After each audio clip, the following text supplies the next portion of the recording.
Shagufta, go ahead. Okay, thank you very much, Mr. Wani, for giving me the floor to introduce the subject of today's webinar uh, on the 46th session of United Nations Human Rights Council. And Kashmir Institute of International Relation is going to, organize this webinar during the sidelines of 46th session of United Nations Human Rights Council. Um, Good evening, ladies and gentlemen, and thank you very much for joining us today. And I really feel sorry and my apologies for starting a little bit late because of the technical issues. We are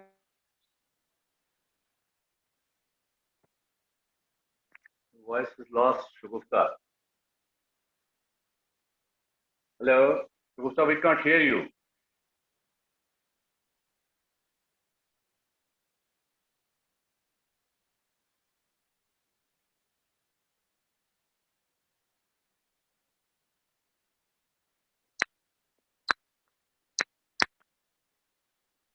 We I'm hear you. really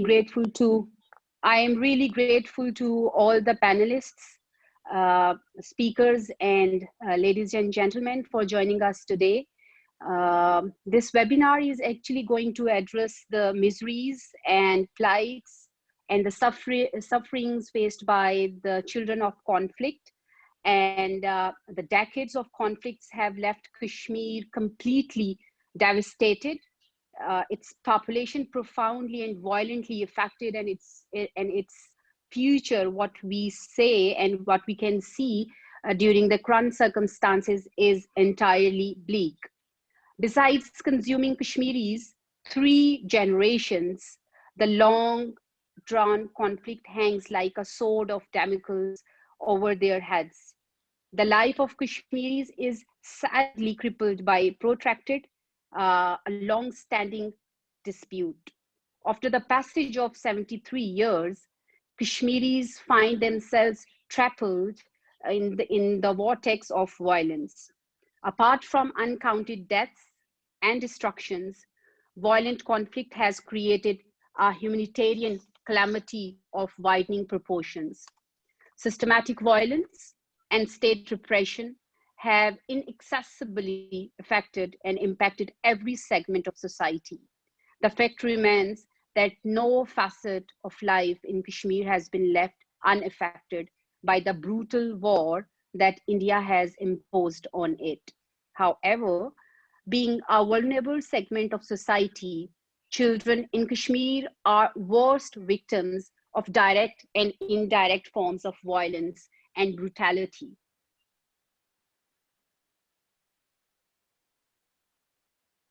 Shagufta, we lost you.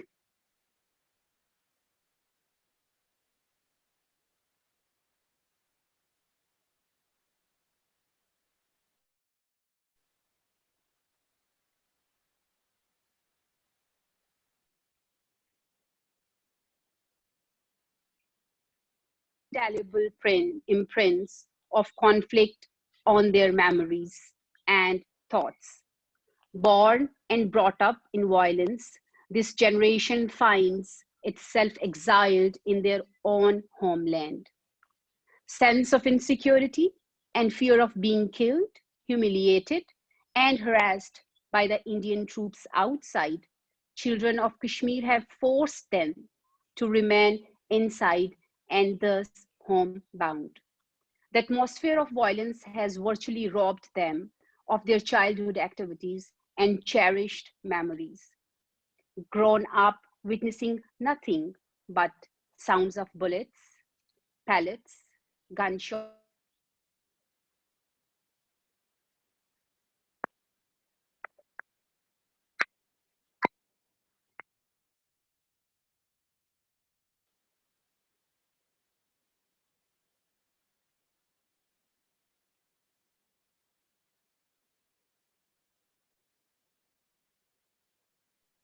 the sounds of bullets, gunshots, bombs, killings, and cries of injured. The children have lost the meaning of childhood and thus designated as the children of conflict. This young generation of Kashmir has been searing in the flames of withering injustice, discrimination, violence, and war imposed on them by Indian state terrorism. While this deadly war is being waged on the streets, lands, and by lands, there seems to be no end to the sufferings of the children of conflict. We are going to discuss not only these all issues, but because we have a learned and seasoned panel with us who are actually subject matter experts in their respective fields, they will definitely shed light on other factors which are actually having the great impact on the memories and thinkings and brought up and future of the children of conflict. So during this seminar, because we have people from various segments of life, we have with us Dr. Shaheen, who will shed light on the impact of this conflict on the children of conflict of Jammu and Kashmir. What is actually the psychological impact of war and conflict and violence on the children of conflict.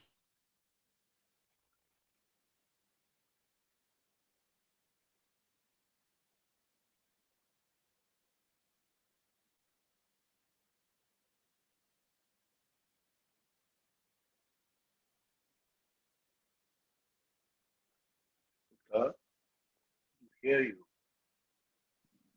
And in this way, the other panelists and speakers would share their stories, how they see the sufferings of children of Indian occupied Jammu and Kashmir, and what they actually want to address to the president of Human Rights Council, as nowadays 46th session of Human Rights Council in Geneva is going on.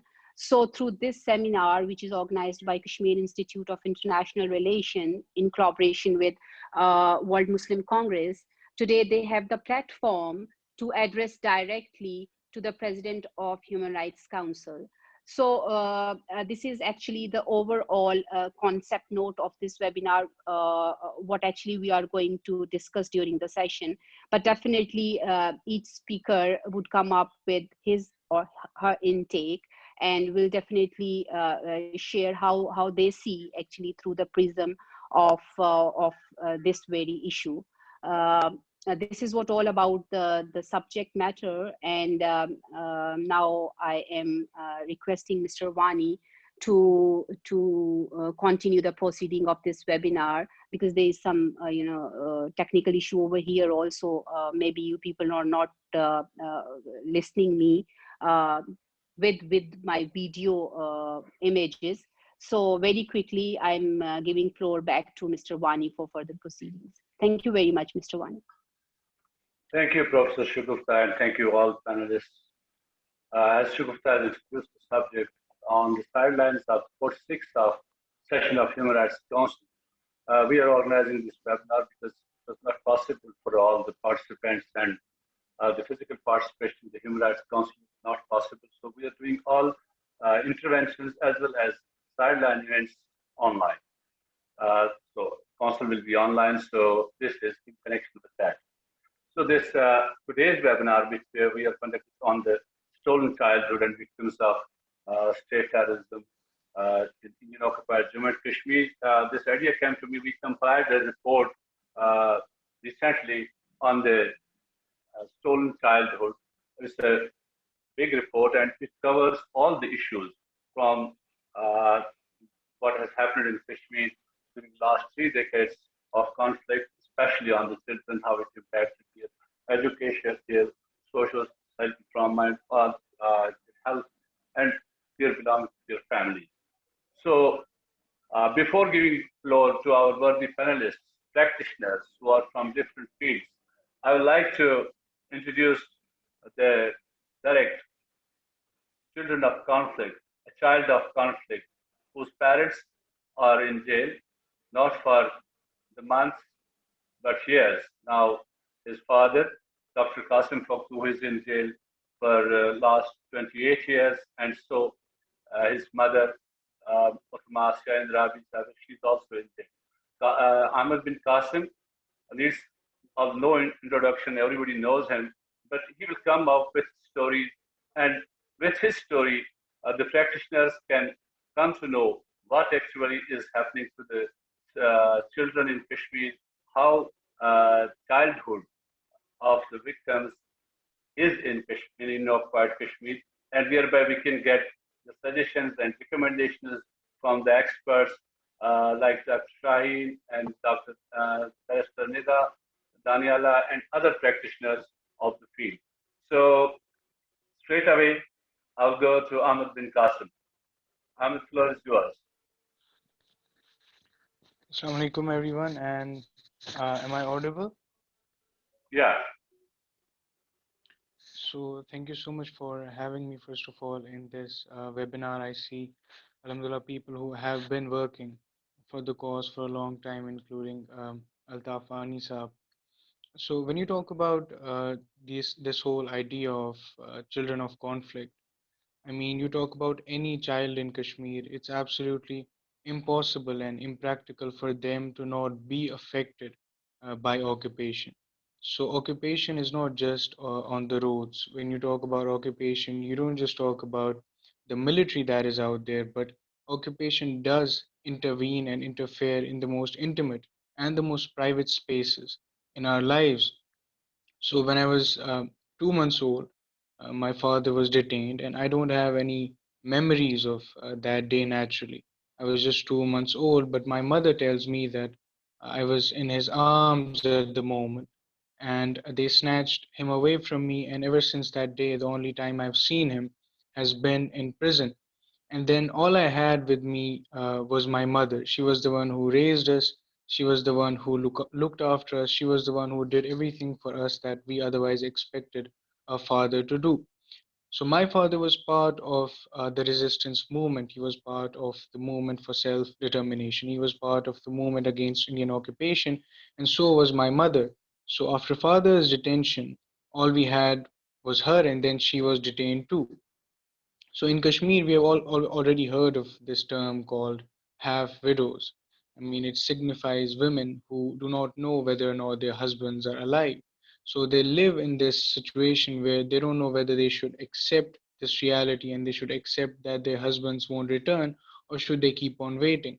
Now you have thousands and thousands of children in Kashmir whose fathers and even some of their mothers, they are in prison, and they live their life as half orphans. I mean, they're not orphans, but this occupation in Kashmir has actually forced and compelled them to live life of orphans. And when I was 5 or 6, it was hard for me to understand why my father is in jail. I mean, uh, as a child, you don't understand occupation, what it is. You don't understand what azadi is. You don't understand what freedom is. You don't understand what politics is. The only thing that you care about is yourself, your family. You want your father to be at your home. You want your mother to be with you. And you want them to look after you. You want your father to accompany you to school. Now, for the children of Kashmir, and not just me, there are many other children who have their parents as political prisoners. My father has been in prison for 28 years, but then you have other people also who have been in prison for 25 years, 26 years, people who have been in prison for since 90s now, 92, 93. There's Ghulam Qadir Bhatt Saab, he's in prison for the past 25 years. So you have these people and their children, when they are young, they don't understand why their parents are in prison. So I used to ask my mother as to why uh, my father is in prison, and she couldn't explain it to me. She would tell me that my father is in prison for speaking the truth. But as a child, you don't expect that if someone were to speak truth, that would lead them to being imprisoned, because you think that truth is something that you should always speak, and you think that it's something that you should be rewarded for and not imprisoned for.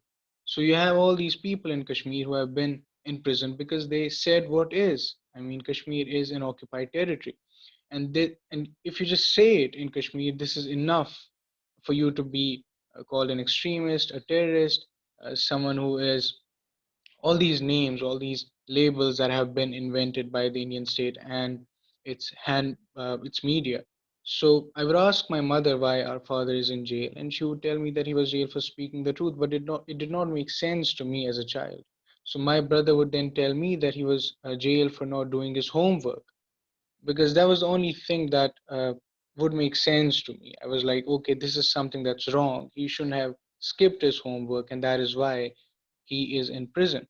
And I know of many different stories where children whose fathers were martyred, they were told that their fathers had gone to perform Hajj, which is the holy pilgrimage that Muslims have to do. And they were always told this, that he's on Hajj, he's gone to Saudi Arabia, he's working outside Kashmir. And these were the lies, these were the stories that had to be invented so that the children of Kashmir would somehow be made to understand what their life is and why is it different. So I would ask my mother, and she would tell me that he has not done his homework, so he's in jail. So then mother was arrested too, and basically both of them right now are in two different prisons. And I'm allowed to write letters to my father, but even those letters are censored. So it's the Indian state that determines what a father can say to his son and what a son can say to his father. And there are parts of letters that are censored out. I mean, you're told that you can't say this to your own father. And when we used to go to meet him, meet father, even the duration of our conversations was regulated. Even the duration of our hugs was regulated. So the Indian state would literally control the most intimate and private and most personal relationships. And they would make you feel that they are more entitled to your parents than you are. So you had to seek permission from the Indian state, from their authorities to see your own father. Your arms had to be stamped, you had to be frisked.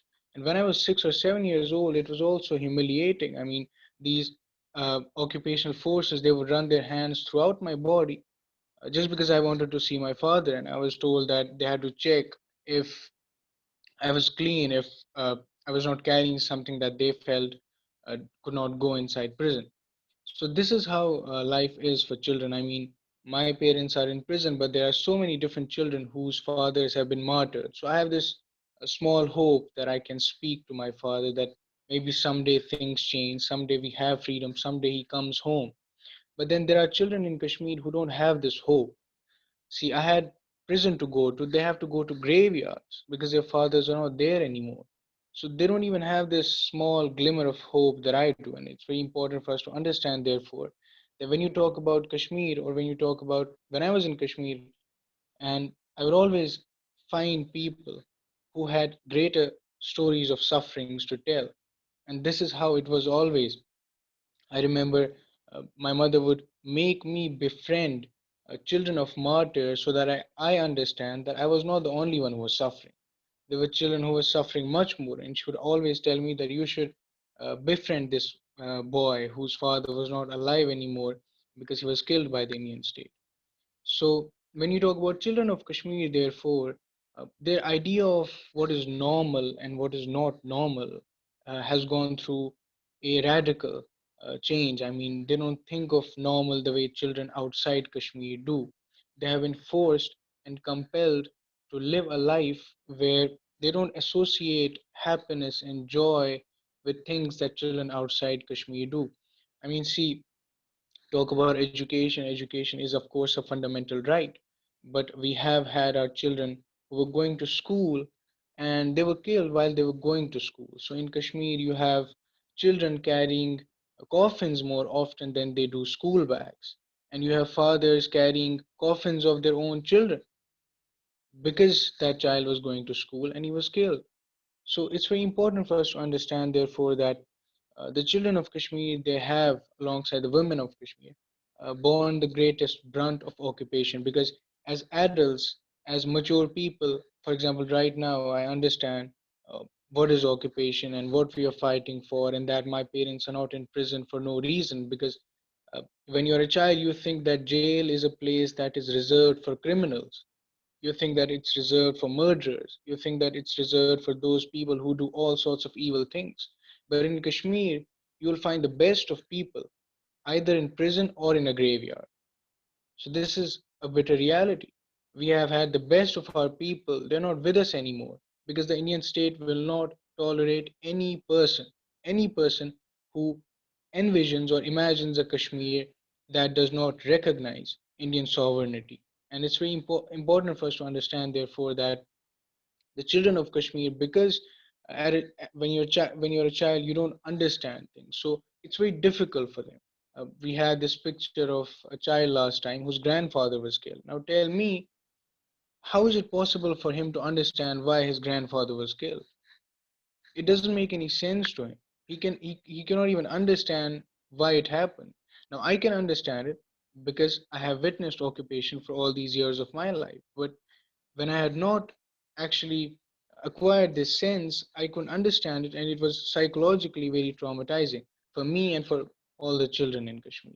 So therefore, we have to talk a lot more about children of Kashmir. And we also have to understand that when we talk about human rights violations that are happening, when we talk about all the oppression that is happening, we can't decontextualize these instances. We also have to talk about why they are happening.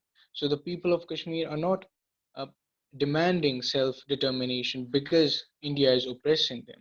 India is oppressing them because they are demanding the right to self determination. And it's a very important distinction that we have to make, that we are not just calling for an end to oppression, we're also calling for an end to occupation. And without this end to occupation, uh, the end to human rights violations is pretty much impossible. And Indian state has also realized this, and that's why they are taking recourse to settler colonialism, because they have understood that as long as Kashmiris resist, there will be resistance to occupation. So now they just simply want to change Kashmiris into a minority in their own homeland. So this is it. I mean, when you talk, when I get to speak to my mother once in a month, and we get to talk for like 5 to 10 minutes, and there are children who don't get this also. So we talk for 5 to 10 minutes, and the moment she starts calling, I start counting the seconds, because that's the only time in the month that I get to speak to her.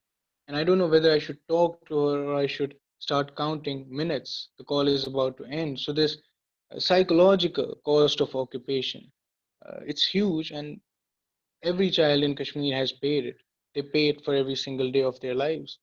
So thank you, Altaf Saab, for inviting me, and thank you for listening to me, and thank you for your introduction as well. Thank you. Thank you, Ahmed. That was always listening to Ahmed and heart touching elevations of the conflict and the childhood he has seen, and the children at large in Kashmir are witnessing over there. As Executive UNICEF has said, that children do not start wars, but they are prone to being the hardest of the wars, conflicts. Each day of the ongoing conflict is another day stolen from their childhood. Ahmed's story and stories like this go on in Kashmir. And Ahmed is right that it's not, and the Indian state is not uh, oppressing the people of Kashmir because they are oppressing it, but because we want the right to self-determination, we want our rights, and these rights have been recognized by the international community, and international community has a responsibility to come forward in this aspect and also see the whole regime of human rights which has been enacted by the international community. Is that regime being implemented in the occupied territory of the occupied Jammu and Kashmir? I will give the floor to uh, Rana Shama Nazir from UK. As she's on work, she'll have to leave. Rana is a founder member of British Kashmiri Women Council. Rana, you have the floor. Thank you, thank you. Good afternoon, everybody, and thank you, Wani Saab and Dr. Shukufta, for allowing me to and giving me the opportunity to share the platform. And Ahmed bin Qasim, my tears are, it's been heartfelt just listening to your story. I know about the stories because my own family come from there. But just hearing that from yourself, I salute the children of Kashmir. I salute you, Ahmed bin Qasim. God bless you. The issue of Kashmir is it's very grave indeed in nature, and it needs the rigorous efforts to curb it at all levels. Children in Kashmir, they have suffered from this lawless land known as paradise on earth, but for them, it's hell on earth. I'm sorry I'm getting all emotional now because of after listening to you. Suffering the direct injuries from bullets, pepper gas, tear gas, shells, gory incidents, rapes, disappearances, harassments, detentions, killings, deaths, losing loved ones, has traumatized these young, innocent minds. The communities, they have suffered enormous material damage, such as the loss of homes and schools, health facilities, and the livelihoods and many other infrastructures. Due to this armed conflict, especially as we're talking about the children who are often forgotten in this conflict, the war and violence not only disrupts social cohesion, but it actually wrecks the very foundation of communities, and the burden of this falls on the children. Because when the parents are, like they're either killed or, detained, the domestic work, the child labor, this falls on the children. So this in orphans is very high. So in this war-torn Kashmir, known as paradise on earth, like I said, but it's actually hell, the children are growing up with this violence as part of their daily lives with no reference of peace. It's affecting the lives of children and their families, enormous loss of security, income, schooling, displacement, physical and the psychological trauma of the violence, that abuse, that neglect, fear, torture. This is constant in these innocent minds with no peace of mind.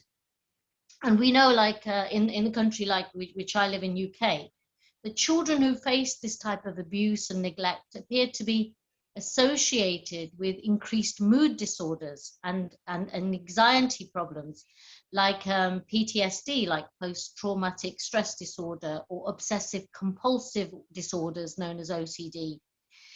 Depression and withdrawal symptoms are very common among the Kashmiri children and among children as young as 3 years old.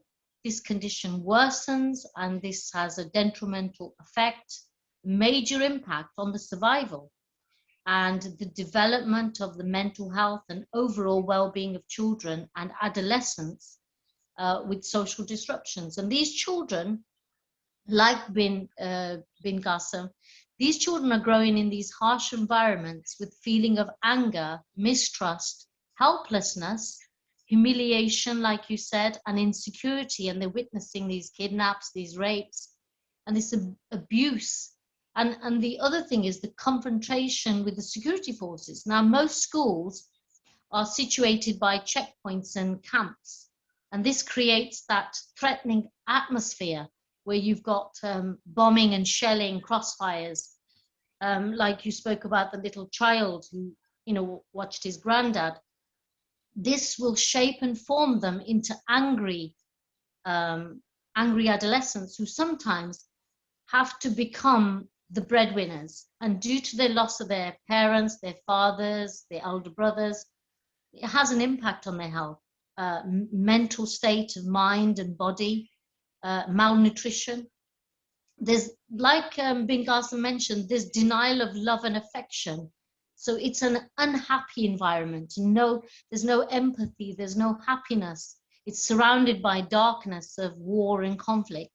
And then there's the intimidating presence of troops with guns. We don't have that here.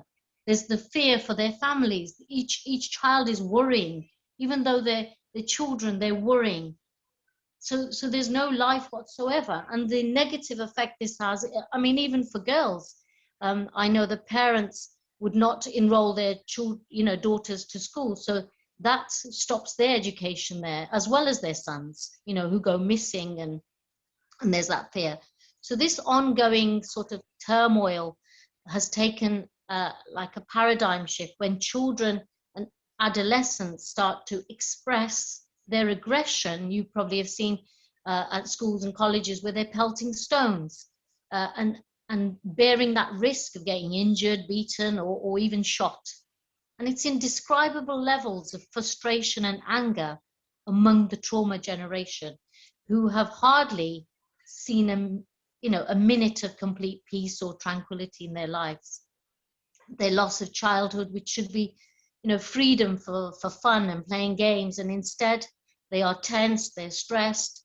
Their loss of real childhood has an impact on their mental health and their education, with detrimental effects if they even reach adult age. And unfortunately, in Kashmir, children have been deprived of their childhood, their education, their livelihood, and they're more entangled in the conflict than they are to their education. And the blame lies largely on the state, the political climate, and this uncertainty will affect their personalities. And this political socialization over the decades creates this fear, psychosis of uncertainty in their minds. And therefore, the wealth of a nation is not so much in its economic and natural resources, but it lies in the kind of quality of its children and youth. And it is because it's they who are going to be the creators and the shapers of the nation tomorrow. And because of the children of today, they will be the adults of tomorrow. So today's leaders and activists, and the quality and that personality will determine the destiny of the nation. So, for me, children and youth are the powerhouses with the energy, the capability, that enthusiasm. But these children are from the valley of doubt and conflict zones. They're suffering much more than anyone. Kashmiri children and the youth, they witness this torture, detentions, trauma every day, and this has put the next generation of Kashmir at stake.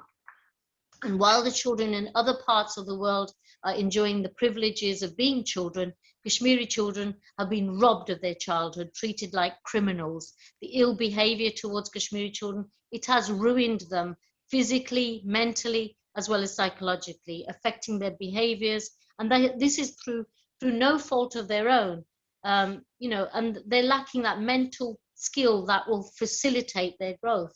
So children growing up with these with the chronic violence in their lives, when they reach adulthood, they will have a perception that violence is an acceptable means of resolving ethnic and religious and political differences. The armed conflict in Kashmir, it has a negative impact on all the inhabitants of the valley, but most serious effects are seen on children, because it's filling their tender little hearts with anger and frustration that there is no peace. And the situation in Kashmir, it reflects the tragic fate of these children who are lacking the necessary social and mental skills that facilitate growth. For example, I'll give you an example. Toy guns is a favorite toy of the children of the valley. And the sole reason for that unconditional love for that toy gun is the hatred that has been planted deep into their minds through their experiences. And this leads to radicalization, and it results on what we see on the ground as disruptive youth and angered, frustrated youth. So Kashmiri children and youth, they face the brunt of this ongoing conflict. They're losing their childhood, their innocence, their hope, and the will. And they continue to be victimized until the peaceful resolution of Kashmir issue isn't settled down. And these children need to be taken out of this hellfire, this deadly conflict. The dispute has claimed precious innocent lives, inviting human rights violations after more than 6 decades, driving the conventional nuclear arms race between the two countries, India and Pakistan. And this burning issue needs to be seriously resolved. And inshallah, I pray with my heart and my soul, may Allah subhanahu wa ta'ala bring hope and peace to the lives of our Kashmiri brothers and sisters and all those suffering around the world. May there be peace and love and around the world. Ameen. Sorry, I'm getting all emotional. Thank you, Rana Shama Nadeem, for your very nice presentation, and you covered almost all the aspects of the conflict, and especially the children of Kashmir are facing. Meanwhile, I received some questions from the audience. I will reply them later on. Our great friend Azmat Khan Sahab has a question from UK. I will come to that later on, but straight from, I was thinking from UK to travel to USA. I'm asked that Dr. Shaheen Shura wants to first take the floor. So Dr. Shura is a consultant psychiatrist and medical from Medical Health Services in UK, a Kashmiri. Dr. Shura, you have the floor.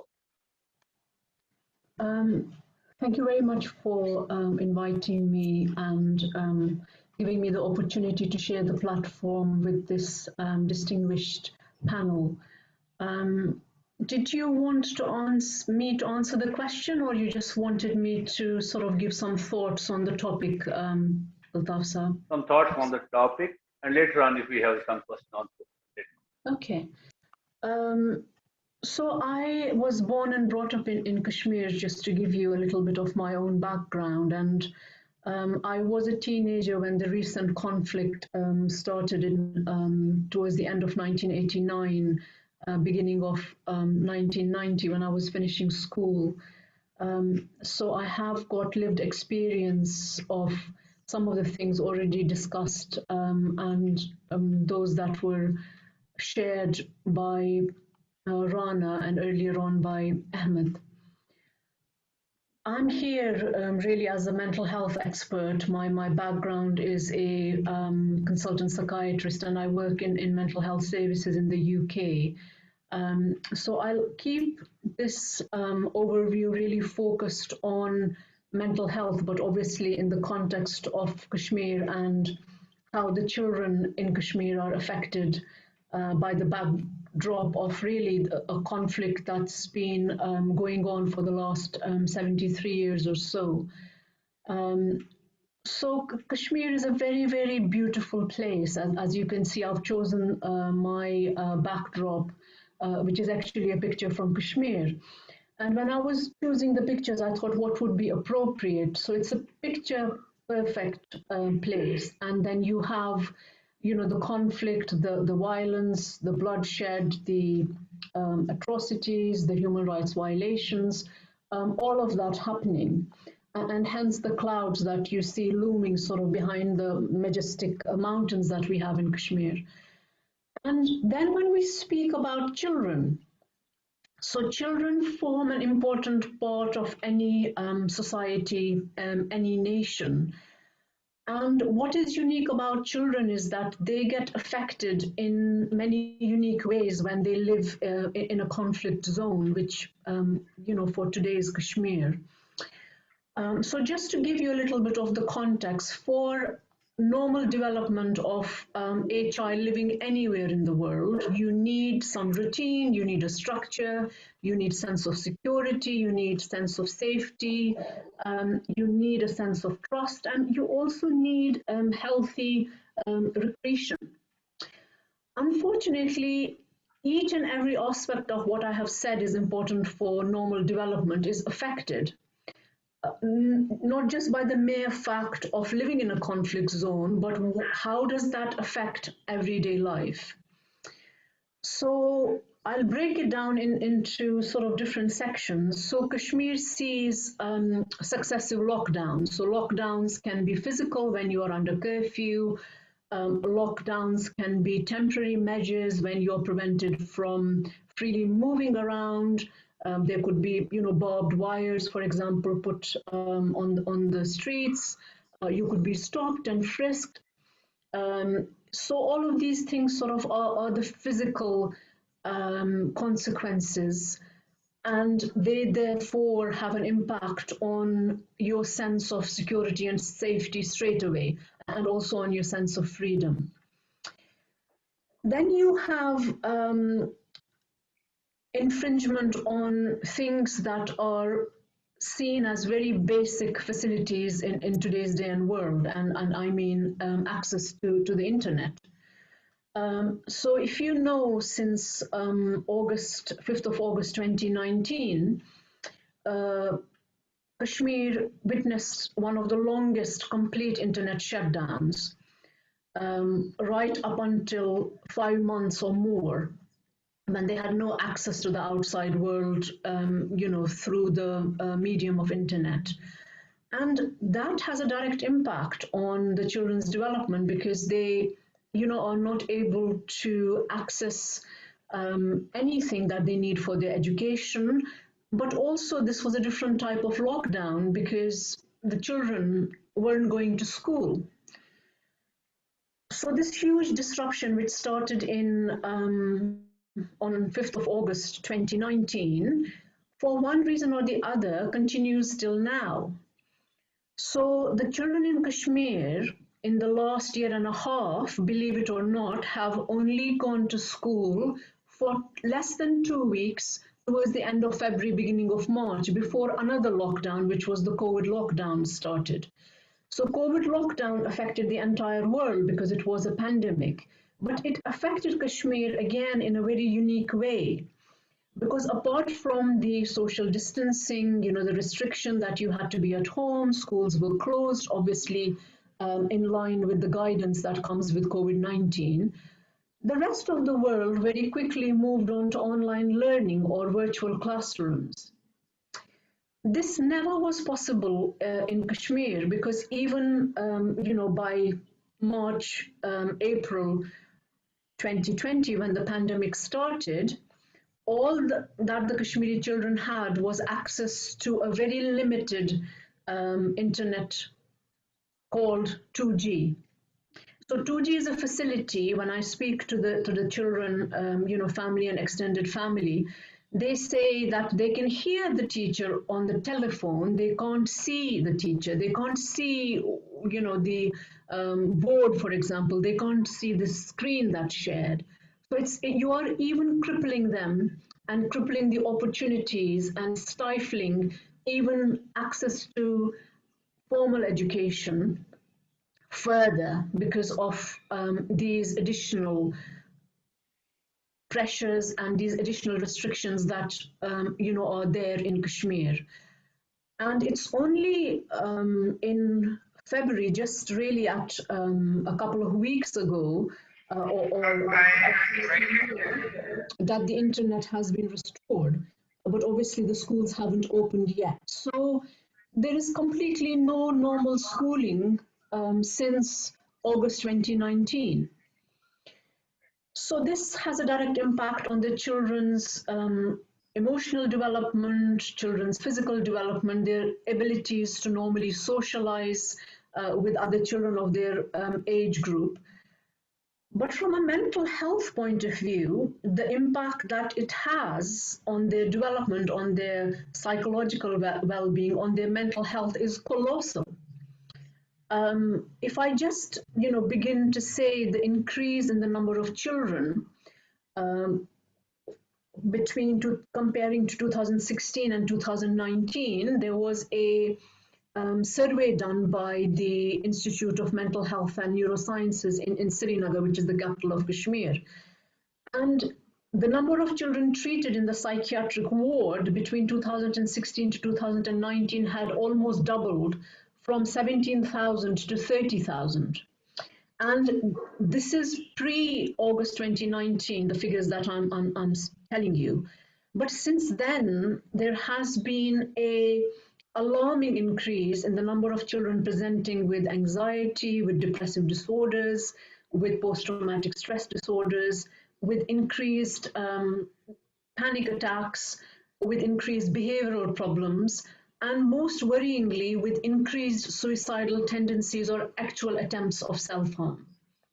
So, the impact is very worrying. It's a huge concern because what we may still be seeing will just be the tip of the iceberg because we shouldn't forget that Kashmir, still has a lot of stigma attached to mental illness. People may not have the same awareness.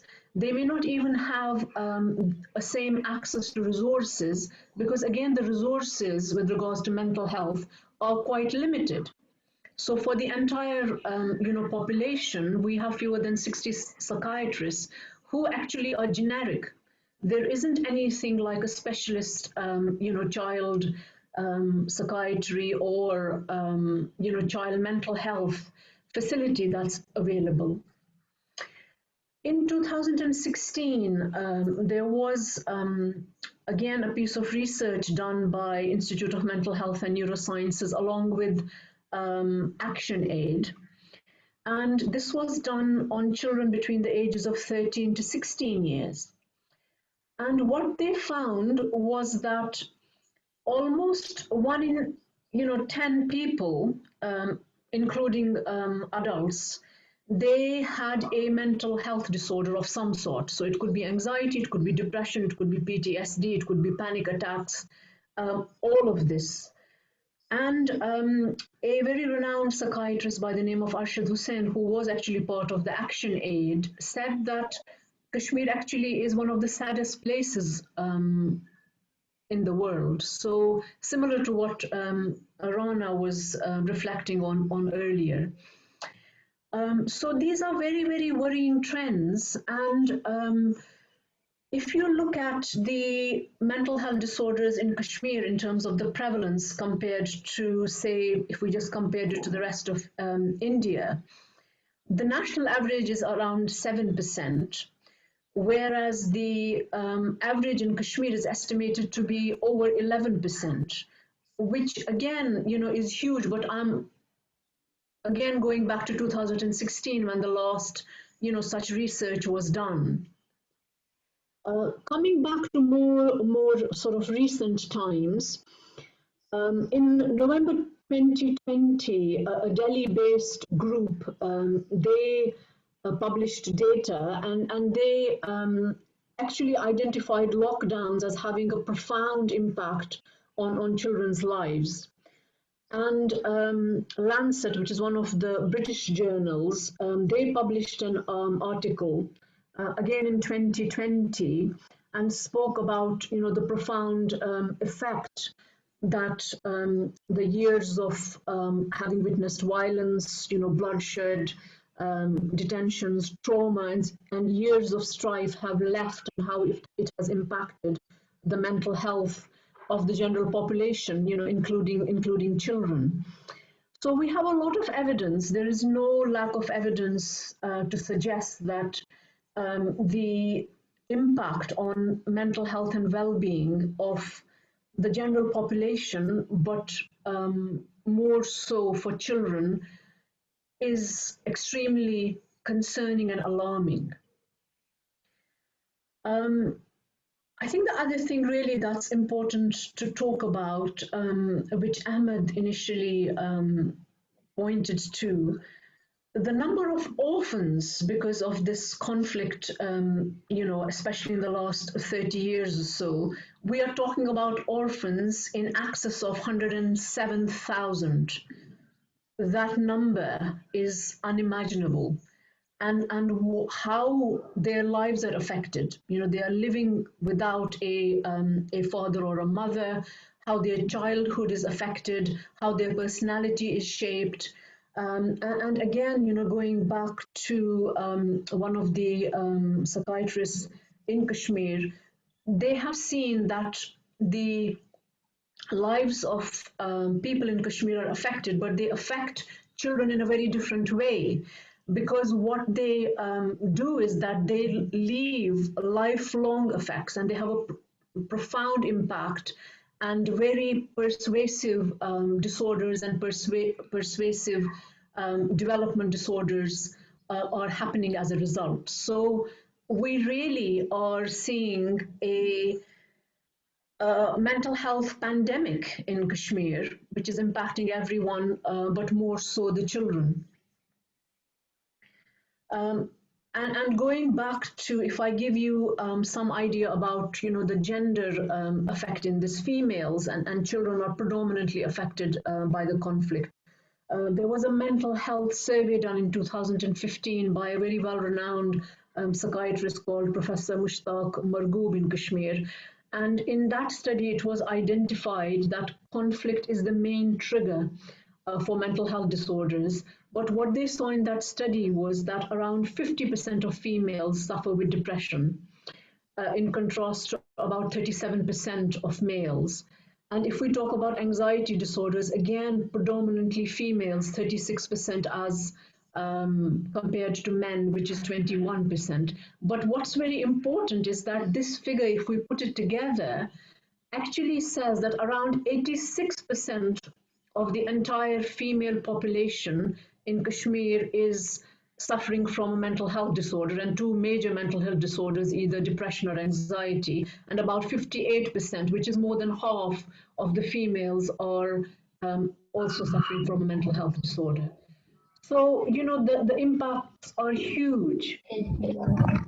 I think I will pause there, and I can come back to sort of specific issues that if you wish me to talk about later.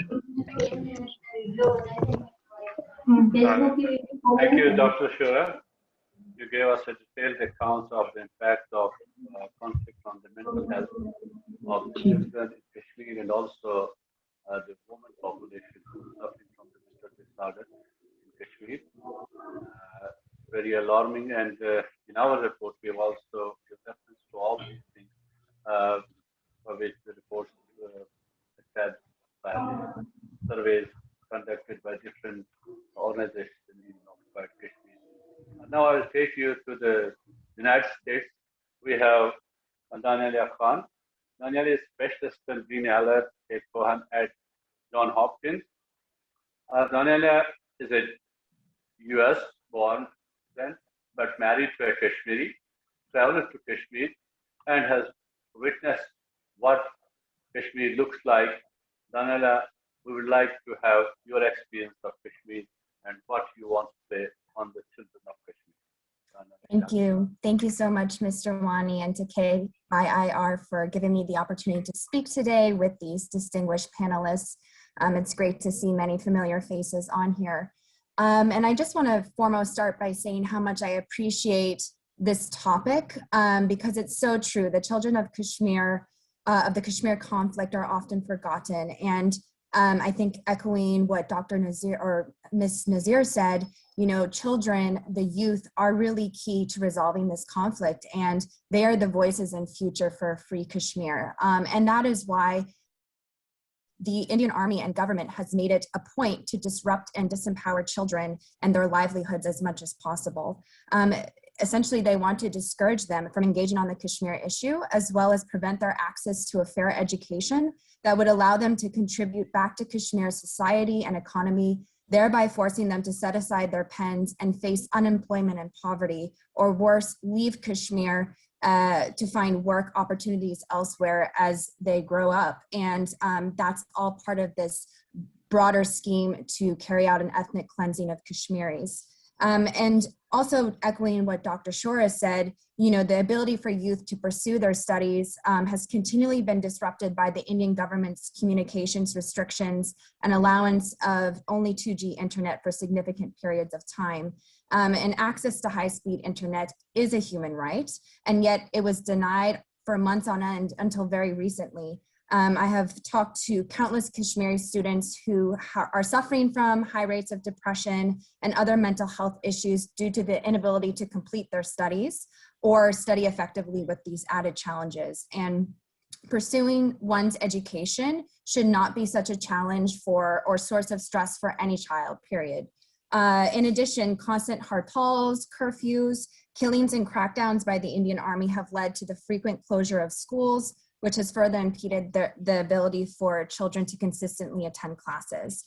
And according to Dr. Altaf Almadar, Kashmiri school children receive fewer schooling facilities compared to Indian children's facilities across the country. This resulted in less exposure to extracurricular activities for Kashmiri children. Those born after 1990 have spent less time in schools and more time in their homes for the reasons I previously mentioned. Moreover, the Indian government has left the schools in very poor conditions, further hindering access and the proper mental development of children. Now, I'd like to share a personal narrative of my Kashmiri husband that Mr. Wani mentioned. My husband attended an all-boys school in Srinagar, and he often remembers the time when an IED blast occurred by a suicide bomber outside of his school. He told me that the poor infrastructure of the school led it to be severely impacted by this blast, to the point where glass was shattered everywhere. He said he and his classmates were hiding under their desks, and that the building felt like it was completely going to keel over, as if they were experiencing an earthquake. Upon leaving the school, the students witnessed bodies in the street. And I know this is not easy to share, but this is the reality that not only my husband has faced, but numerous Kashmiri children on a day-to-day basis, just based on the various encounters that occur and the reality of living in conflict. And, again, echoing Dr. Shura, I mean, I don't think you need to be a psychologist to understand how much this has a negative mental, emotional, and physical impact on youth. And unfortunately, this is only the tip of the iceberg. The lack of humanity towards Kashmiri youth extends to many more unspeakable horrors. As we all know, there was another fake encounter recently that was staged by the Indian Army, killing 3 youth with no proven ties to militancy. And I would like to take a moment to say their names: Zubar Ahmed Lone, 25, Athar Mushtaq Wani, 16, and Ajaz Makbul Ghani, 22. And like you and me, these boys had hopes and dreams, and they're stripped away from them with no thought or care for their lives. And if it couldn't get any worse, the Indian Army refused to return the boys' bodies to their families for a proper burial. And we've also seen recently that one of the fathers of these boys, for calling out the Indian Army for these atrocities, has now been charged with an anti-terror law for raising awareness, which is just absurd. So I think the key here is that the Army wants to send a clear message to Kashmiri families and their children that this is what can happen if you let your children outside of their homes and into society. And youth should not be afraid to leave their homes and face a possible fake encounter. So it's just resulted in more youth choosing to stay at home rather than pursuing their education and leaving the household. In addition, while youth have been attempting to peacefully protest, the Indian Army has responded by blinding and injuring them with pellet guns. Many children lost their vision completely or partially as they became victims to this pellet firing. And although human rights organizations like Amnesty International have urged India to stop the use of pellet guns, India has refused to comply. And going back to what Dr. Dar said, he notes that pellet victim children and their families are facing many economic hardships along with mental trauma. And I believe one of the youngest victims of this pellet blinding was only 14 months old. Following the unconstitutional removal of Article 370 in August of 2019, Indian forces also detained 144 children, 144, including a 9-year-old, for alleged criminal offenses like stone pelting during protests. In India's eyes, it is permissible to illegally detain children for minor alleged offenses, as well as blind and injure them with pellet guns. But children protesting and throwing stones at the Army's guns are the criminals? It just doesn't add up. India claims that Kashmir is a part of it, yet treats Kashmir's children like prisoners when they should strive to protect and empower them, not blind and arrest them. Lastly, I would like to place specific emphasis on Kashmiri girls who are subjected to constant sexual harassment and rape used as a tool of war by the Indian Army forces. I have yet to meet one Kashmiri girl or young woman who has not had some sort of sexual harassment at the hands of the Army. This past Tuesday, February 23rd, we commemorated Kunan Pashpura and remembered all the women and girls that suffered mass rape by the Army on that fateful day in 1990. To this day, the Indian government has refused to acknowledge its crimes, setting a precedent that rape and sexual harassment of Kashmiri women and girls will not only be tolerated, but protected. And for instance, on February 17th of this year, 3 Indian Army soldiers abducted and molested a girl from North Kashmir's Bandipora district before she was rescued. And according to journalist Jihangir Ali, the girl's father, Abdul Majid, said the incident has shattered his family and his daughter is traumatized, noting, "She is now scared of coming out of the home and resuming tuitions. After what has happened, I don't know if she will ever return to school," end quote. A day after the incident, some Army personnel arrived at Majid's residence to carry out a search operation. Majid said, quote, "We had nothing to hide, but I asked my wife and children to come out and let them burn our home.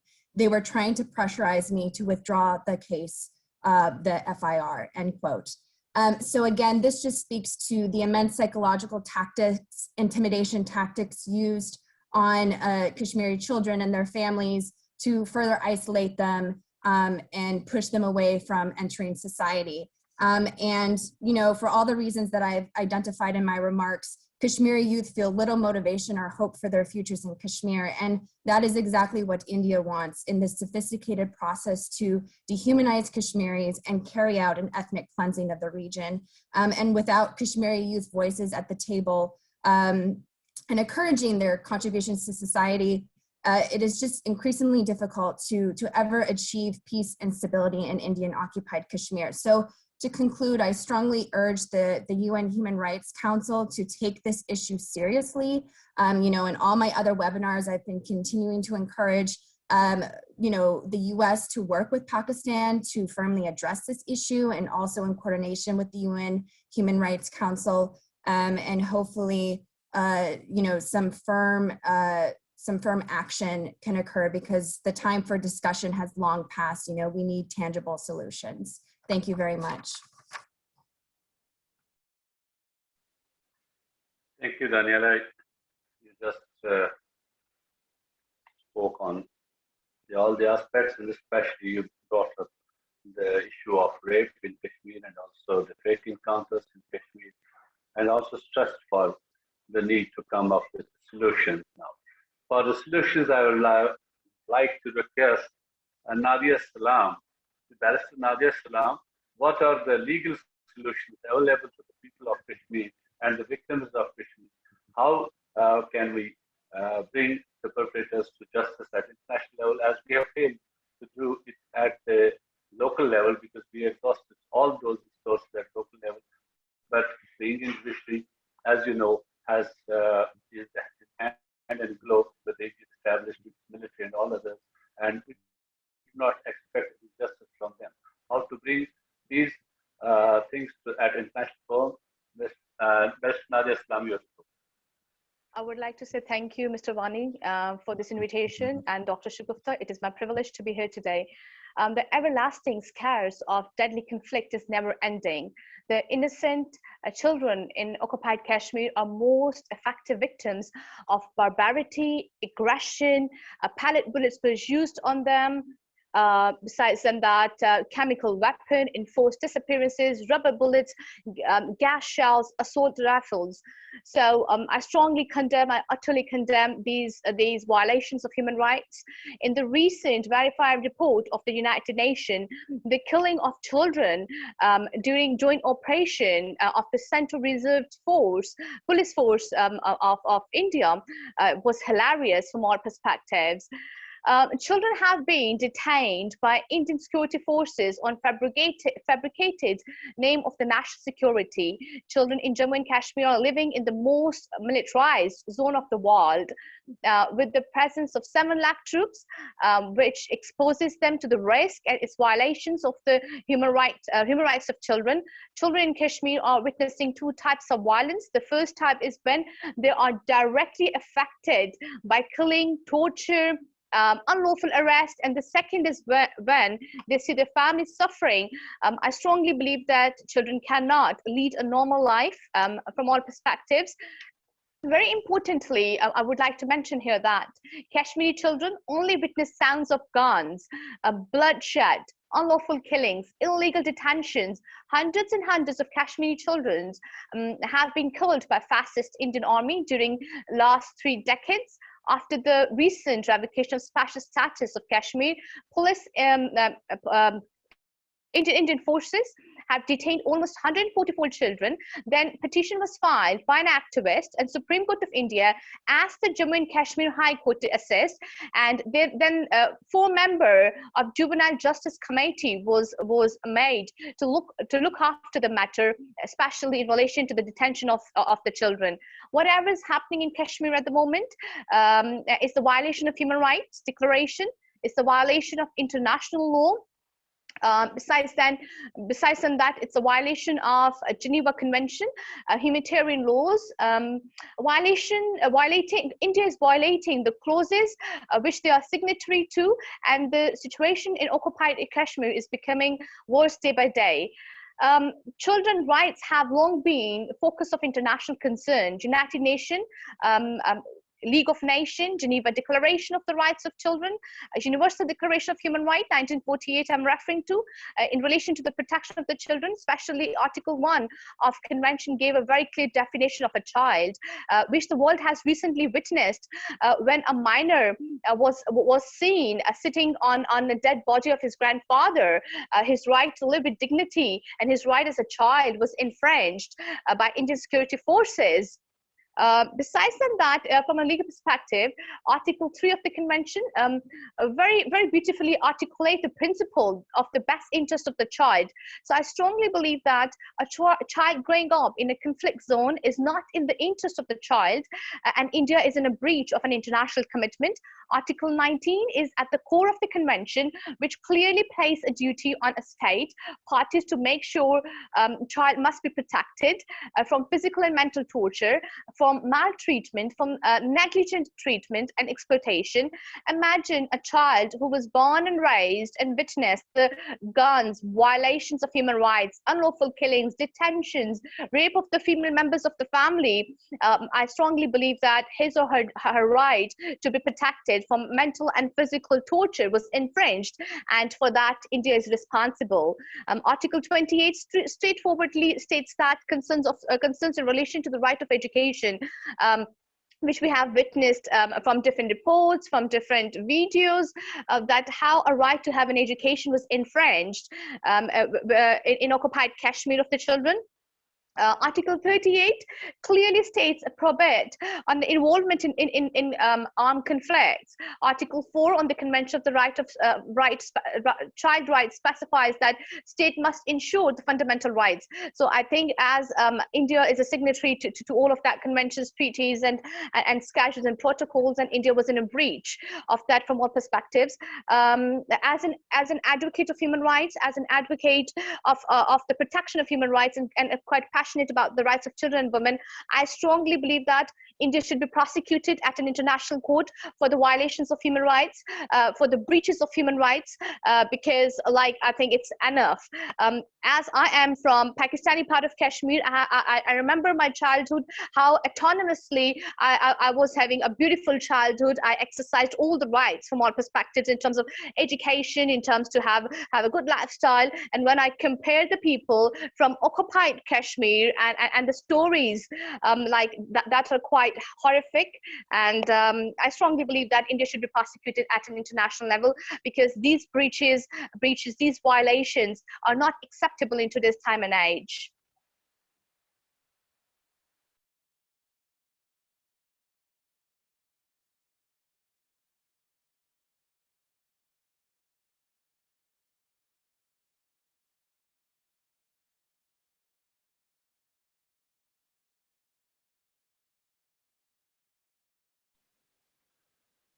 Nadia, can't hear you. Nadia, we can't hear you. Can you hear me now? Yeah. Okay. That's okay now. All right. So actually, I'm done with that. Shall I repeat again or what? Okay. It's okay. Thank you very much, Nadia. As you rightly pointed out, India should be prosecuted in the international level for its crimes against humanity, and especially violating all those conventions and covenants of international law.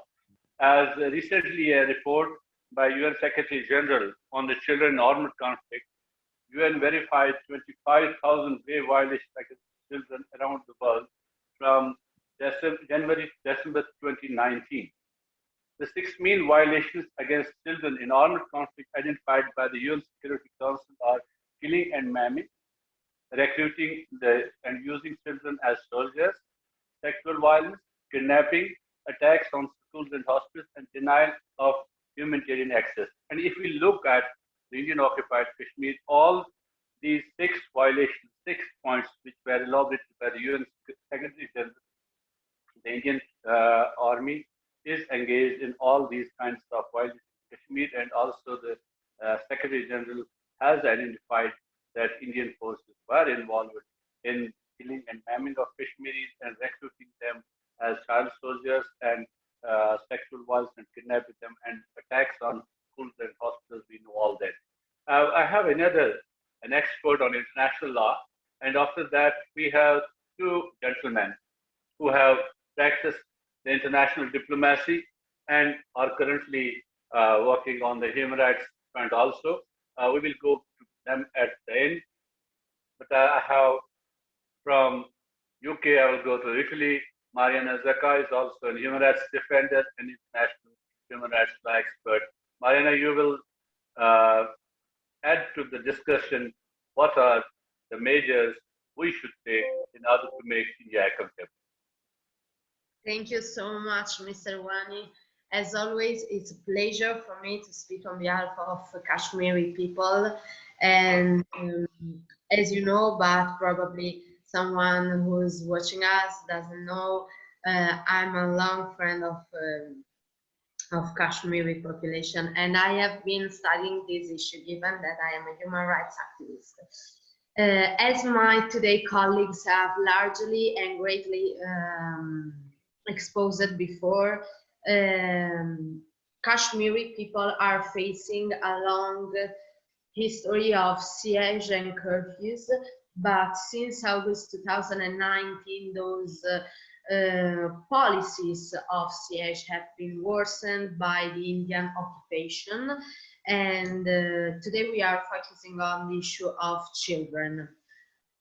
Children on the other parts of the world used to go to the streets, to play with their friends, and to live their everyday life, as my colleagues, as I said, have greatly explained before. But in Kashmir, this is not possible, and this is not possible, we have to say, due to the Indian occupation and the Indian forces.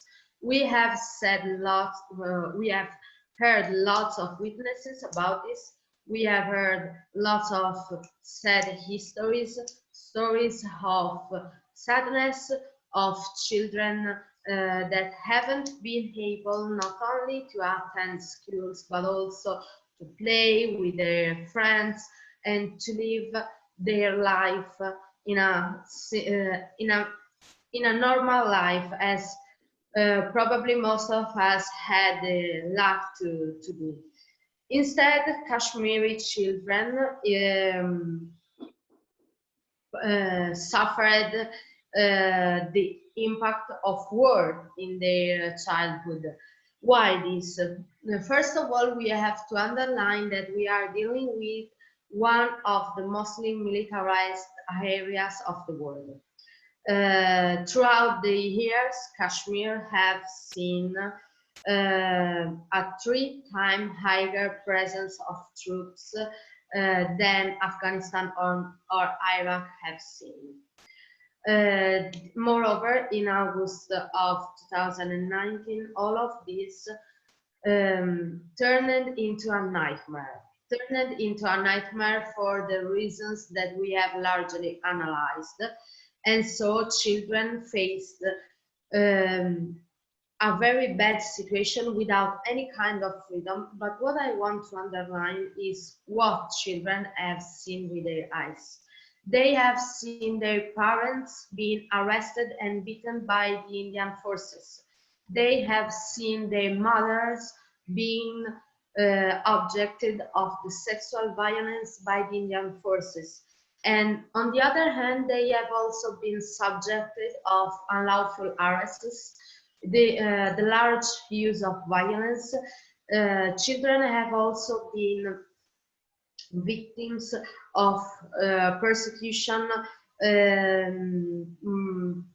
tortures, deprivation of foods and healthy solutions. The last curfew, as we have underlined, has also seen an escalation of psychological problems. Siege added to lockdown due to COVID-19 has worsened this crisis and this psychological crisis. I want to underline this point because when we talk about human rights, we also have to remind that people need to stay safe according to a mental point of view too.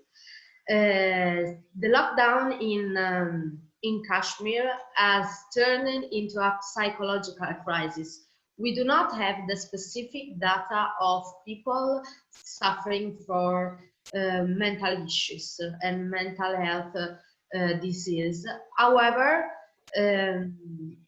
experts from Kashmir that have been in contact with the population have repeatedly underlined this fact that psychological and mental issues are increasing in the Kashmiri occupied territories.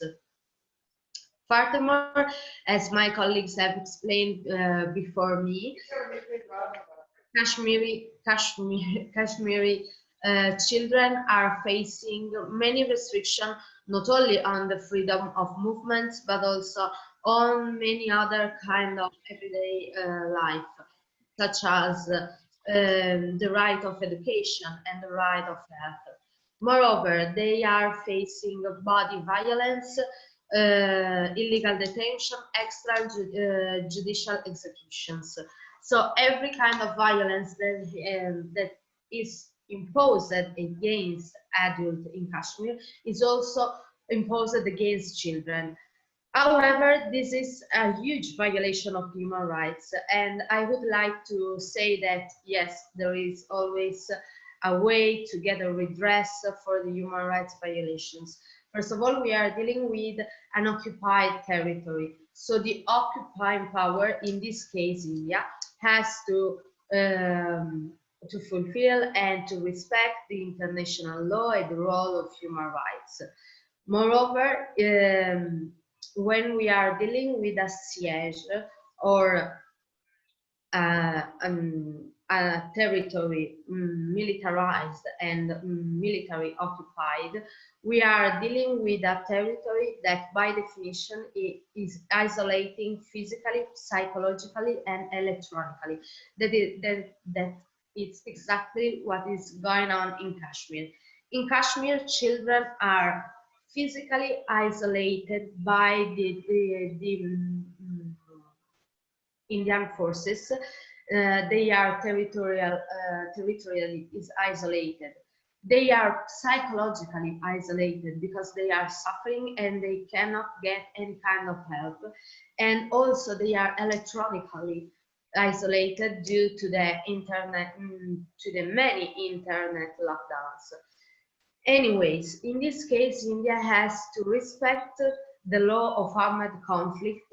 And when I say the law of armed conflict, I refer to the Hague Convention that imposed to the occupying power the respect of public order and safety with all the measures. This is not what India is doing. Instead, India is violating this norm. Moreover, India has to fulfill and to respect the norms embodied in the 4th Geneva Convention, which is part also the so-called jus in bello, so the law of armed conflict. In the 4th Geneva Convention, there is a section which is all dedicated to people living in the occupied territories. Also, in this convention, which is part of also the international customary law, in Article 17 says that the occupying power as to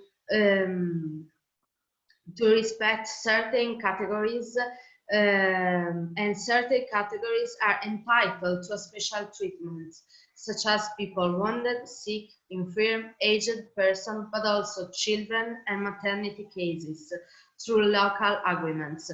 There haven't been any local agreements between the Kashmiri authorities and Indian occupying power, and this is why Indian forces are violating also the Fourth Geneva Convention. They have never created those agreements with the local authorities, and they are keeping on violating children's rights, even though this could not be possible. Also because this is a occupied territory. Furthermore, Article 59 says that the occupied population shall be adequately supplied by foodstuff, medicine and clothes. This is not happening in the case of children. Children are suffering in Kashmir also for the lack of food.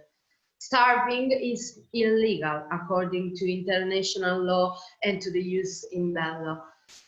Moreover, the so-called humanitarian law also provides for the freedom of movement of authorized humanitarian relief. And once again, this is not happening in Kashmiri occupied territories. Children from Kashmir cannot get any help from any medical authorized or humanitarian authorized convoy. And lastly, but not least, I would like to remind about the CRC, the International Convention on the Child of the Rights, which is part of the 9 treaty bodies also of the UN, which is important for us, not only because it defines who is a child, but also because it reminds every single state and every single state party about the norms and the treatments that they have to ensure for every single child. The CRC imposes to state parties the respect for identity and for nationality. I just wanted to underline that Kashmiri children are being targeted because of they are from Kashmir. They belong to a certain religion, to a certain population, to a certain ethnic group. Furthermore, the CRC requires the states not to separate children from parents against their will. This is largely happening in Kashmir. Why this? For the reason that we have also largely explained. Moreover, I just wanted to underline once again that children, while they are separated from their families, they are also target of many body violations, and it is even worse in the case of women or girls. And in conclusion, I just mentioned Article 16 of CRC, which reminds that it is illegal to impose arbitrary or unlawful interference, protection, or unlawful, arbitrary. Well, okay, sorry, I will go on. And it is unlawful to impose any kind of attacks or unlawful kind of violation against any children, and every child needs to be protected from any kind of attack. And also Article 19 of the CRC. Parties shall take all the appropriate measures to protect child from physically or mental violence, injuries or abuse, negligence, treatment or exploit or sexual abuses.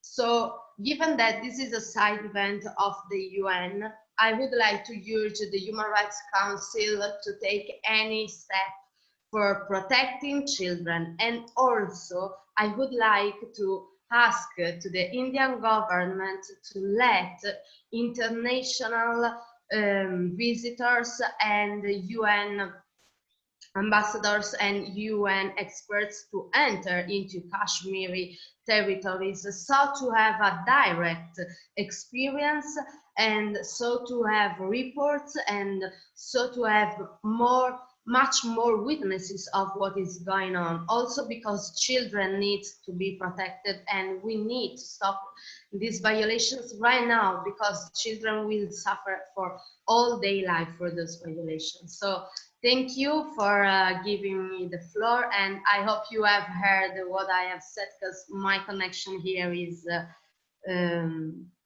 bit. Thank you, Mariana Zaka, for your intervention.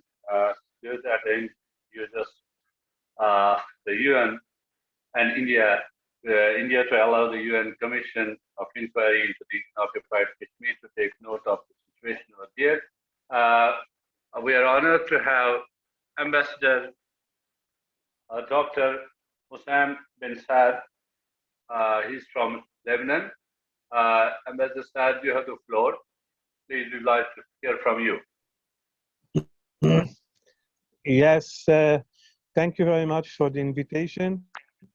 Dear Chairman, hope I'm going to make a short release just to say that after hearing all these allegations and all these stories on the Kashmir issues from the Indian part, it put me in an astonished situation to hear the facts through this webinar on the suffering of the Kashmiris through violating children's rights, and especially those who are elders and those who have started to understand life a little bit, and that left into them certain psychological problems due to the act of the Indian authorities. Now, the issue is a bit in politics. And since as International Rights Commission, we are not too deep in such doing our work with the Human Rights Council, well, I'm gonna just say in a few words that we have taken at the International Human Rights Council, and I believe the Chairman, Ambassador Khan, will explain more and more on that. We took the decision after several webinars and discussions and things on the Kashmiris and Myanmar and some Asian states that are suffering from mostly the same case with the authorities, to raise the voice in a certain manner and to take it somewhere at the international level, to go directly to the high level and to the judicial authorities to start working seriously on all the facts that we have been receiving, all the facts that we are following through the office in New York and in Geneva and in Pakistan, and to cut off all the allegations of the Indians and not to make it very simple that the Pakistani need of regaining Kashmir is only for the war, and that's not true. It's a matter of a belief that Kashmir is a Pakistani land, and most of them are from a certain religion, and especially that they are the majority of I believe 97.16% of the population are Muslims. And if the Pakistan are claiming the Kashmir, maybe because also of this very important aspect, as they are deprived from undertaking their faith and beliefs, okay, freely as it should be done. And this is why we are managing a certain case to carry out later on. But I also prefer that through this webinar, if we can be furnished also through our office in Pakistan or in New York, more detailed and especially with more, how can I say, with more documents that prove of these claims that we are working on. Thank you.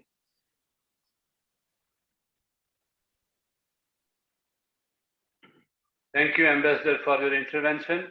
Surely we will hand over more and more documents which we have. We have compiled a lot of documents on these situations, and not only on children, but also on women and other human rights violations in occupied Kashmir. We will be handing over all these information to our worthy Ambassador, Dr. Mohammed Shahid Khan Sahib, who is also Chairman of International Human Rights Commission. And to conclude the discussion, I'll give floor to Dr. Mohammed Shahid Khan, the Excellency Ambassador and Chairman of International Commission for Human Rights. And after that, if there is a question, answer, if there are questions and queries, our panelists will respond to that. Mr. Khan, we will conclude the discussion. Thank you very much, Wani Sahab. This is an honor for me to be always stand with the peoples of Kashmir. The peoples of Kashmir, those who are suffering the brutalities of occupied forces. It's not a story, or it's not a documentation, or it's not that the international community is not aware of it. I'm very amazed to listen. Ahmad bin Qasim, the son of Kashmir, his father is in prison from the last 28 years, and now his mother is also in prison. His story is highlighting the story of every children in Kashmir. And this is what the traumatized situation the people of Kashmir facing from the last 72 years. Kashmir is not a territorial issue between India and Pakistan. According to the international community and according to the United Nations resolution, it is a will of a people. It is a will of people that need to be verified by the people, where they want to live and how they want to live. This is a question of a freedom of a Kashmir. It's not a territorial dispute between the two states or two countries. This is what I want to highlight first. Secondly, I am very much convinced with Dr. Shaheen on the mental health situation the pupils and children of Kashmir are facing. This is not a only situation because the children are facing. The whole population in India and whole Kashmir is facing the same situation. And we don't have any documentation or data that how much pupils are traumatized or affected by the mental health situation in Indian held Kashmir. I do appreciate the thoughts has been given by the Dagaya Khan a very moderate word she has expressed in her words.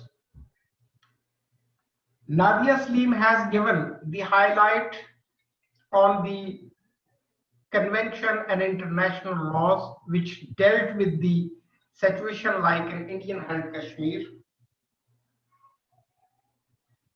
And Mariana Zucca has given the thoughts in how the international community and international observers are feeling and hearing the voices of Kashmir.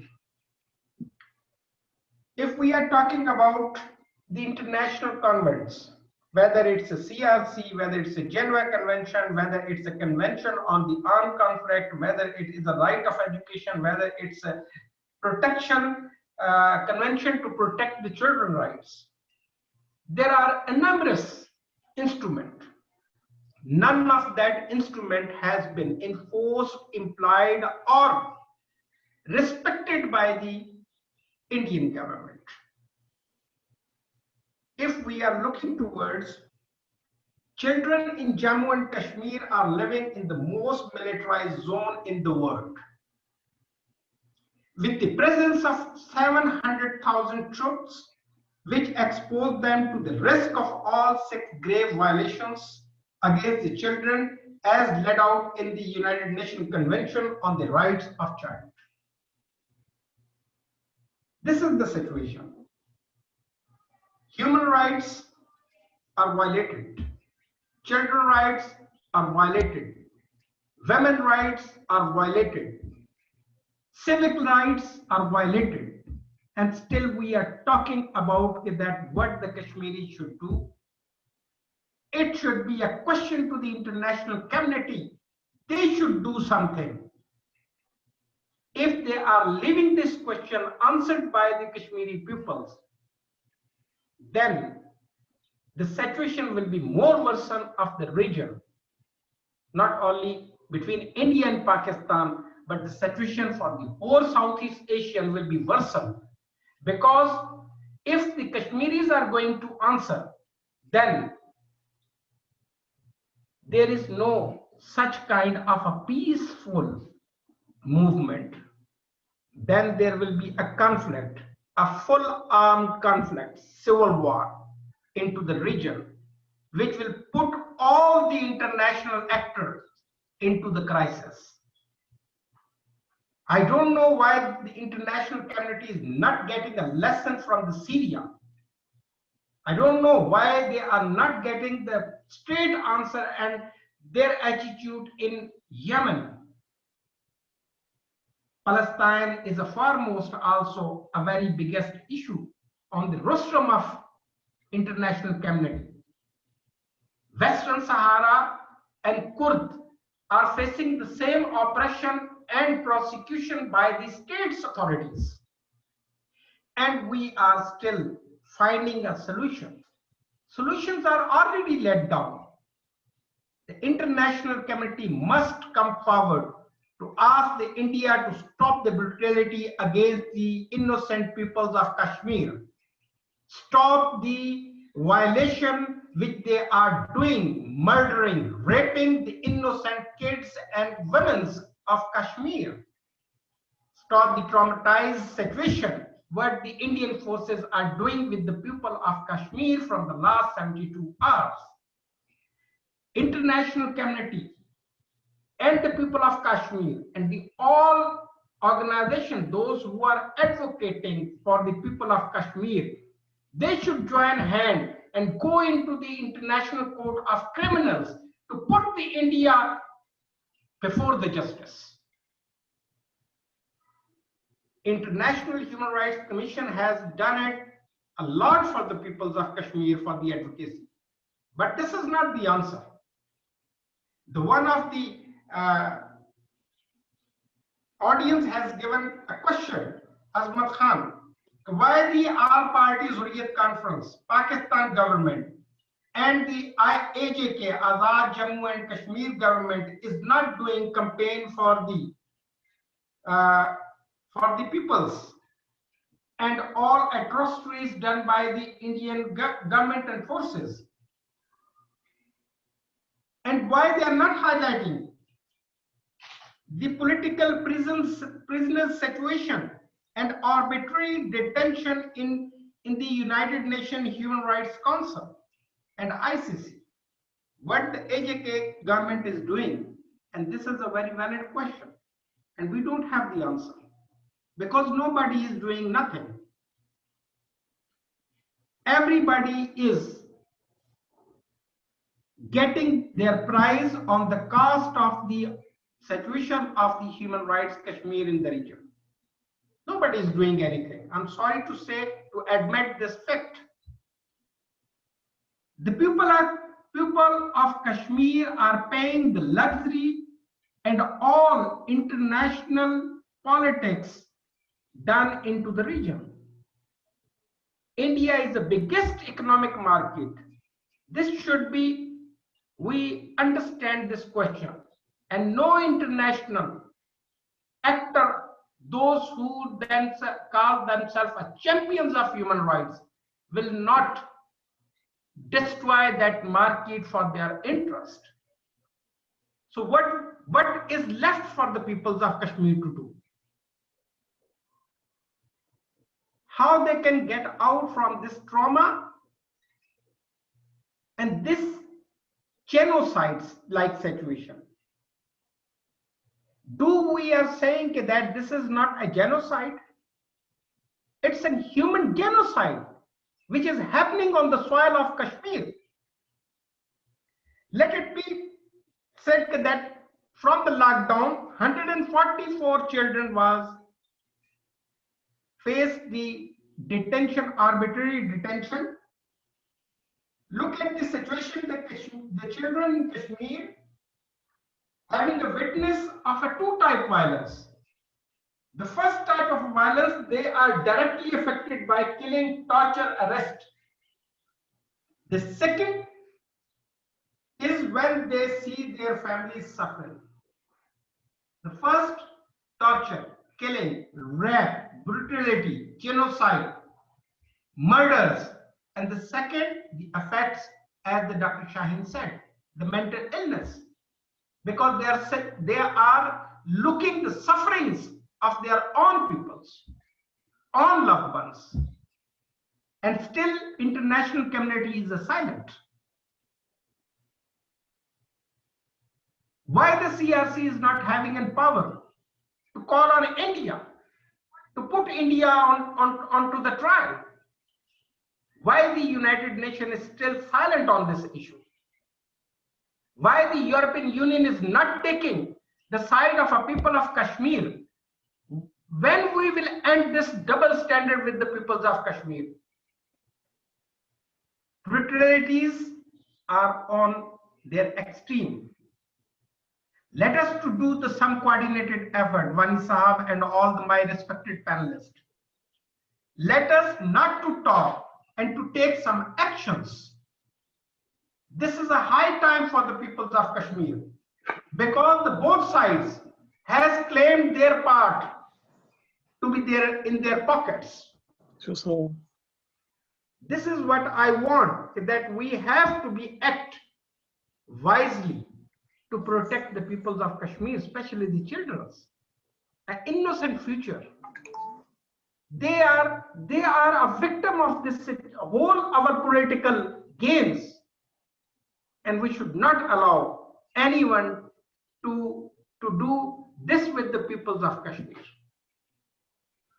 In the end, I will say that I really appreciate the efforts of a dialogue highlighting the situations, victimizations, torture, brutal rapes. Even, I'm sorry to say, we highlighted in the United Nations, my Secretary General was weeping for the eight years girl who've been raped by the Indian forces, Indian soldiers. We put this all things into the United Nations Human Rights Council many times. Organization of Islamic Conference is sleeping. Arab League is not bothering. European Union is just protecting their market interest into India because of the 1.3 billion people's market. So this is the dramatized situation for the whole humankind, that we are selling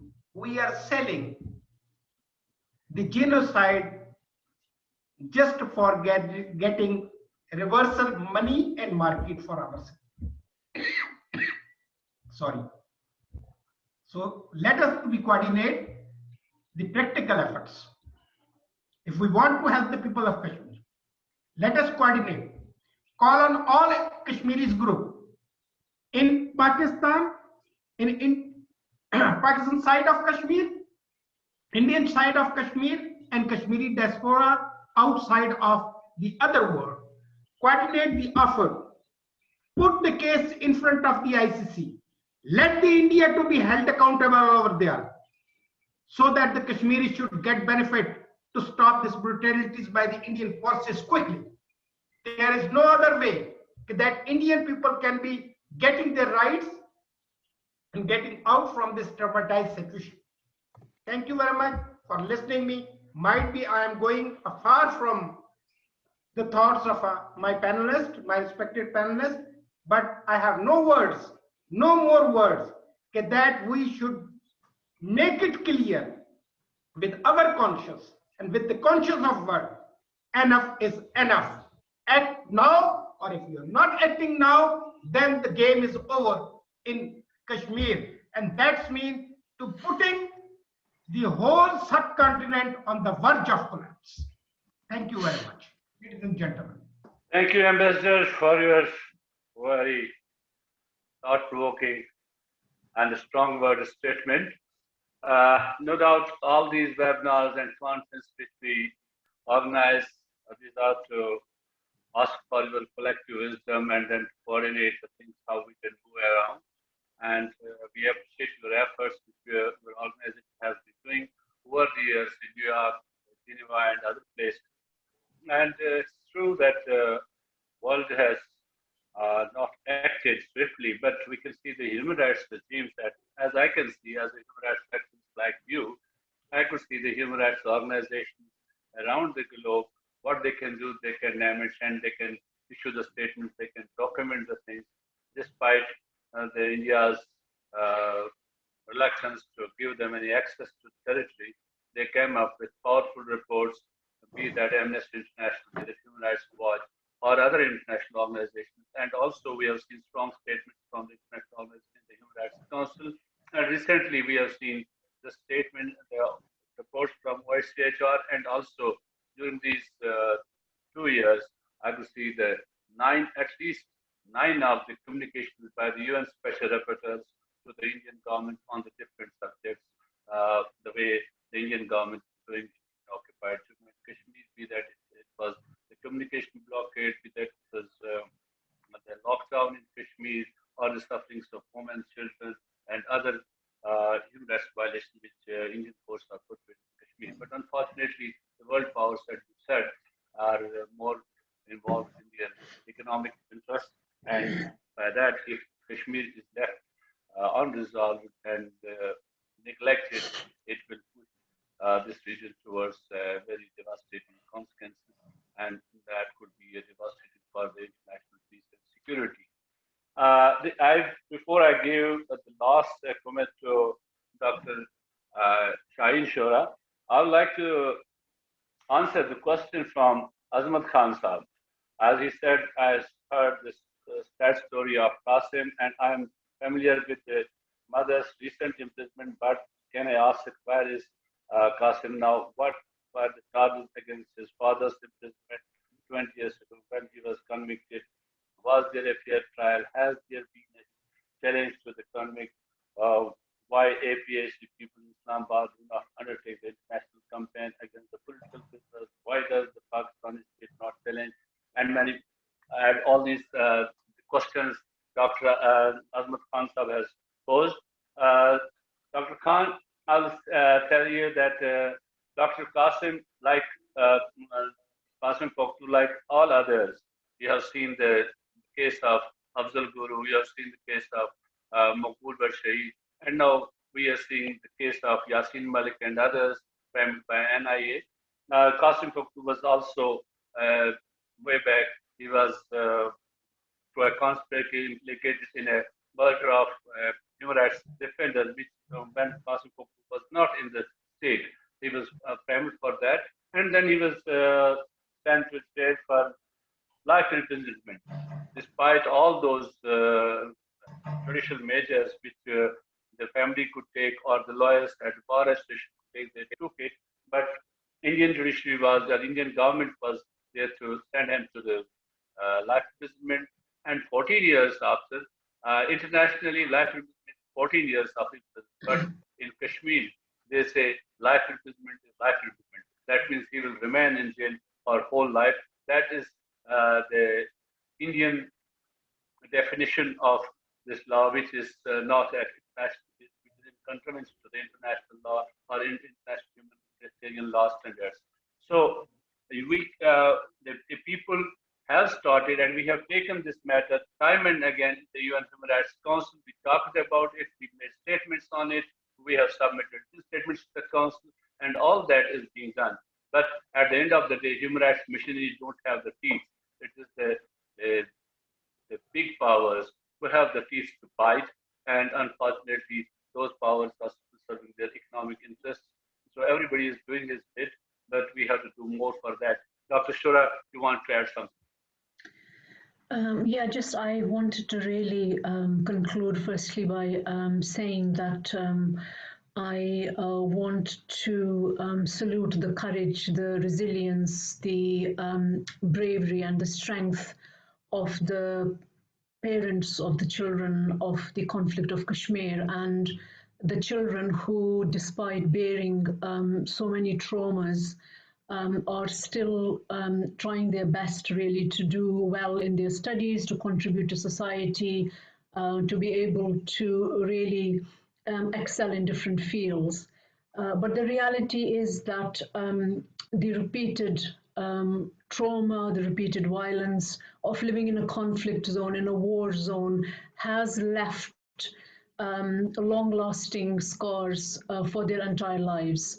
And we mustn't forget that, especially the mental health traumas, the fear, the insecurity, the anger, the frustrations, they tend to pass on from generation to generation. And we are at a stage now where the plethora of the mental health disorders are of unprecedented proportions in the entire history of Kashmir, especially in the last 5 to 10 years, but more so in the last couple of years. I think there were interesting questions in the chat, but also what Ambassador Dr. Mohammed Shahid was saying. I mean, webinars like this is Kashmiris or those interested in Kashmir talking to one another. We really have to move on from these forums to some action-orientated, real work to uplift the people of Kashmir and children in particular, and do something for them to ensure their safety, to ensure their dignity, to prevent them being a target of harassment, humiliation, of having to lose their parents, to lose their homes, to not have access to education and basic facilities. We are not even talking about recreation. The children of Kashmir have the same human rights, the same right to live a life of dignity, a life of peace, a life of basic rights as does any other child living in London or New York or any other part of the world. But unfortunately, the reality on the ground is that Kashmiri children are treated as if they are children of a lesser god. And I would like to use this forum to everyone present here, but really outside of who is present here, to ask those organizations responsible for children's well-being. I mean, WHO says there should be equal rights to healthcare, equal rights to protection from being vulnerable to every child. we haven't really seen any intervention in Kashmir. Same goes for UNICEF, same goes for Save the Children, same goes for the child rights intervention networks.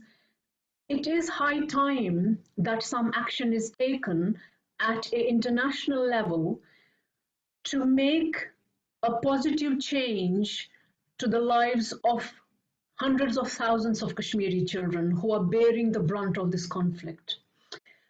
At a local level, I would like to use this platform to request whoever the administration or government is in Kashmir at the moment to ensure that there are services and resources and manpower developed to cater to the mental health needs of the children, to ensure that enough counselors are trained, to ensure that we have outreach that can go into schools, that can, be accessible to these children and their families. And I would also like to request parents of children and children themselves to not feel shy. If you are struggling, talk to your parents, they are your friends, confide in them, because if you don't address the issues, which may be mild to begin with, they do become quite moderate to severe in no time when it comes to mental illness.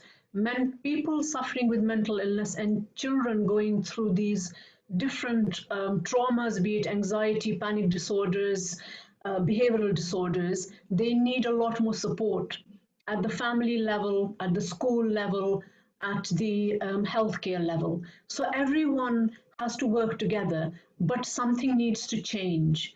It really is high time, and I would request this distinguished panel to kindly do something now to make sure that from having discussions, having webinars, we actually move to some actions for the betterment and the ensuring better health, both physical and mental, and better lives for our children in Kashmir.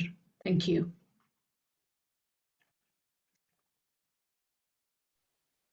Thank you, Dr. Shura, for your wonderful remarks and passionate appeal to the outside world and to come for some action-oriented programs in order to mitigate the miseries of the children of Indian-occupied Kashmir and to provide them some sort of relief under these circumstances. If any of the panelists want to add something, the floor is very much open. Yeah, I think Dr. Nadia, yeah, that's Nadia. I would like to agree with the rest of the panelists. Yes, it is the high time. We should move forward from discussions, and I think now the world needs to do more. I would like to say that it's the time for the Western allies that wake up. It's a wake-up call. They need to do more in relation to the atrocities, violations of fundamental human rights, especially in relation to the women and children in Kashmir. And we cannot compromise on our young children, on our young generation. And it's strongly, utterly condemned. Actually condemn the actions of Indian security forces from all perspectives, and we'll need to wake up to realize that India, that and Indian current government, especially this Modi era, that it's enough, and it's enough. We cannot tolerate more. We cannot compromise on our young next generation.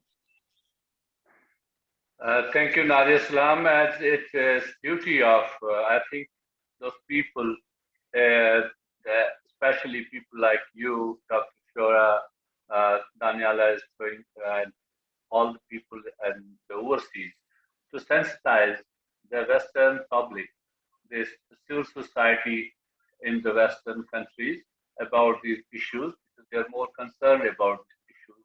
And we should engage the local civil societies in Western countries in order to take some corrective measures. They can thereby, if the society in the Western countries, their local society, their universities, their faculties are sensitized about this issue, their policymakers, so they can then take on the governments, and the governments can take some measures in order to make India accountable and call on government of India to end its repression in Kashmir.